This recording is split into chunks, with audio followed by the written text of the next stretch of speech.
Hello दोस्तों, are के story से अरुण कुमार जो आपके लिए लाता है कहानियों का पिटारा, जिसमें होती है कुछ कहानियाँ, कुछ धार्मिक कथाएं, शेर और शायरियाँ। तो आप श्रवण कर रहे हैं महापुराण कथा का। सर्वेश्वर संहिता में आपने भाग 1, 2, 3 सुना। अब आप अध्याय 4 का अध्ययन करें। इस अध्याय में सनत कुमार व्यास संवाद का। आइए सुनते हैं अध्याय 4। सूत जी कहते हैं, हे मुनियों, इस साधन का महात्म्य बताते समय मैं एक प्राचीन वृत्तांत का वर्णन करता हूँ, जिससे आप ध्यान पूर्वक सुने। बहुत पहले की बात है। पराशर मुनि के पुत्र मेरे गुरु व्यास देव जी सरस्वती नदी के तट पर तपस्या कर रहे थे। एक दिन सूर्य के समान तेजस्वी विमान से यात्रा करते हुए भगवान सनत कुमार वहां जा पहुंचे। मेरे गुरु ध्यान में मग्न थे। जागने पर अपने सामने सनत कुमार जी को देखकर वे बड़े तेजी से उठे और उनके चरणों का स्पर्श कर उन्हें आर्घ्य देकर योग्य आसन पर विराजमान किया। प्रसन्न होकर सनत कुमार जी गंभीर वाणी से बोले, मुनि, तुम सत्य का चिंतन करो। सत्य तत्व का चिंतन ही श्रेष्ठ प्राप्ति का मार्ग है। इसी से कल्याण का मार्ग प्रशस्त होता है। यदि कल्याणकारी है यह जब जीवन में आ जाता है तो सब सुंदर हो जाता है। सत्य का अर्थ है सदैव रहने वाला, इस काल का कोई प्रभाव नहीं पड़ता, यह सदा एक समान रहता है।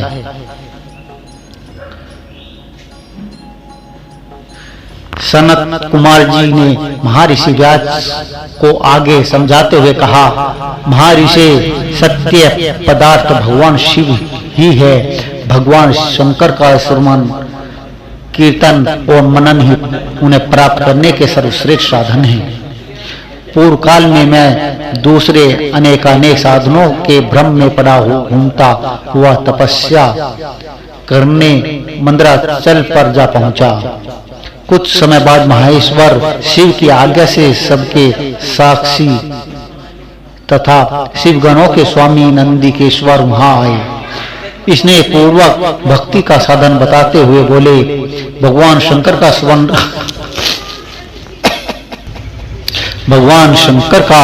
श्रवण, कीर्तन और मनन ही मुक्ति का स्रोत है।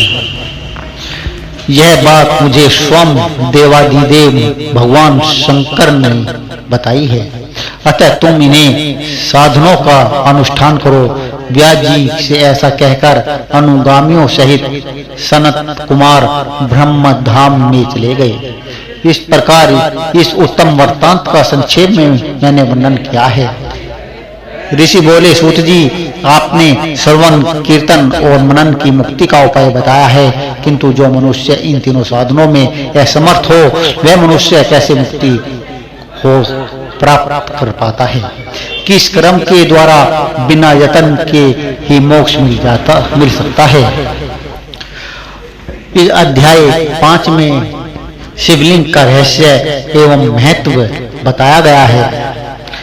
सूत जी कहते हैं, हे शौनक जी, श्रवण, कीर्तन और मनन जैसे साधनों को करना प्रत्येक के लिए सुगम नहीं है। इसके लिए योग्य गुरु और आचार्य चाहिए। गुरु मुख से सुनी हुई वाणी मन की शंकाओं को दग्ध करती है।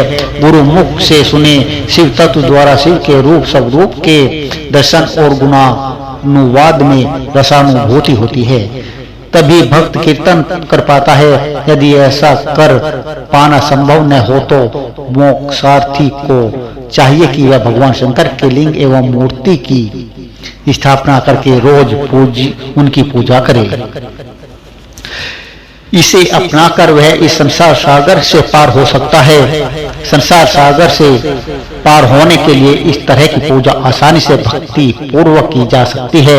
अपनी शक्ति एवं सामर्थ्य के अनुसार धनराशि से शिवलिंग या शिव मूर्ति की पूजा स्थापना कर भक्ति भाव से उनकी पूजा करनी चाहिए। मंडप, गोपुर, तीर्थ, मठ एवं शरीर क्षेत्र की स्थापना कर उत्सव का आयोजन करना चाहिए तथा पुष्प, धूप, वस्त्र, गंध, दीप तथा पुआं और तरह तरह के भोजन नैवेद्य के रूप में अर्पित करने चाहिए। श्री शिवजी ब्रह्मा रूप और निष्कल अर्थात कला रहित भी है और कला सहित भी। मनुष्य इन दोनों स्वरूपों की पूजा करते हैं। शंकर जी को ही ब्रह्मा पदवी भी प्राप्त है। कलापूर्ण भगवान शिव शंभु भोलेनाथ की मूर्ति पूजा भी मनुष्यों द्वारा की जाती है और वेदों ने भी इस तरह की पूजा की आज्ञा प्रदान की है।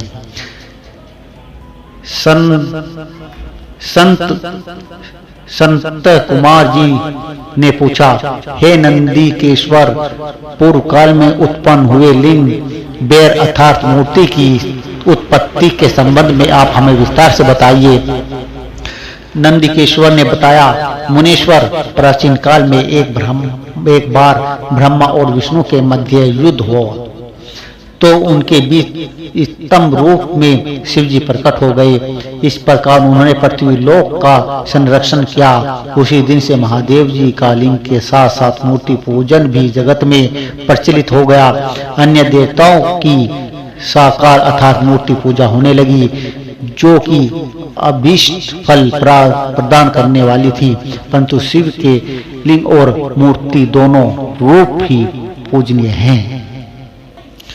छठे अध्याय में ब्रह्मा विष्णु युद्ध। नंदीकेश्वर बोले, पूर्व काल में श्री विष्णु अपनी पत्नी श्री लक्ष्मी जी के साथ शेष शैया पर शयन कर रहे थे। एक बार ब्रह्मा जी वहां पहुंचे और विष्णु जी को पुत्र कहकर पुकारने लगे, पुत्र उठो, मैं तुम्हारा ईश्वर तुम्हारे सामने खड़ा हूं। यह सुनकर विष्णु जी को क्रोध आ गया, फिर भी शांत रहते हुए बोले, पुत्र तुम्हारा कल्याण हो, कहो अपने पिता के पास कैसे आना हुआ। यह सुनकर ब्रह्मा जी कहने लगे, मैं तुम्हारा रक्षक हूँ, सारे जगत का पिता मैं हूँ, सारा जगत मुझ में निवास करता है। तुम मेरी नाभि कमल से प्रकट होकर मुझसे ऐसी बातें कर रहा है। इस प्रकार दोनों में विवाद होने लगा। तब वे दोनों अपने को प्रभु कहते कहते एक दूसरे का वध करने को तैयार हो गए। हंस और गरुड़ पर बैठे दोनों परस्पर युद्ध करने लगे। ब्रह्मा जी के वक्षस्थल में विष्णु जी ने अनेक शस्त्रों का प्रहार करके उन्हें व्याकुल कर दिया, जिससे कुपति को ब्रह्मा जी ने भी पलटकर भयानक प्रहार किए। उनके पारस्परिक आघातों से देवताओं में हलचल मच गई। वे घबराए और त्रिशूलधारी भगवान शिव शंभु भोलेनाथ के पास गए और उन्हें सारी व्यथा सुनाई। भगवान शिव शंकर अपनी सभा में उमा देवी से सिंहासन पर विराजमान थे और मंद मंद मुस्कुरा रहे थे। बोलो शिव शंभु भोलेनाथ की जय।